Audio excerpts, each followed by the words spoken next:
Welcome to Sweet Life Beat Life. We hope this video helps. In this video, I will explain how to fix a broken zipper that came off one side. First, you'll want to gather a few simple tools. You'll need a pair of needle nose pliers, a small seam ripper, and potentially a new bottom or top zipper stop.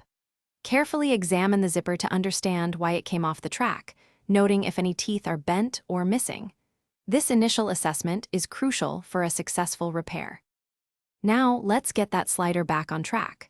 Start by fully opening the zipper, separating the two fabric sides completely.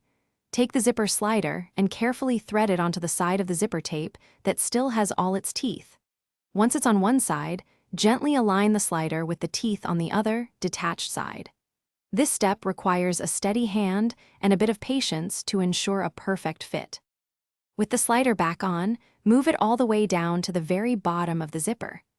If your original bottom stop is just a bit loose, you can use your pliers to gently crimp it tighter, securing the slider in place. However, if the stop is completely missing, you'll need to install a new one. These small metal or plastic stops are crucial for preventing the slider from coming off again.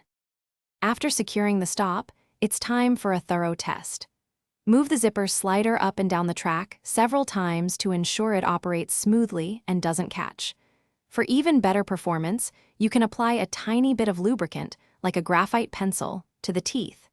This simple fix can extend the life of your zipper and keep it working perfectly for many uses.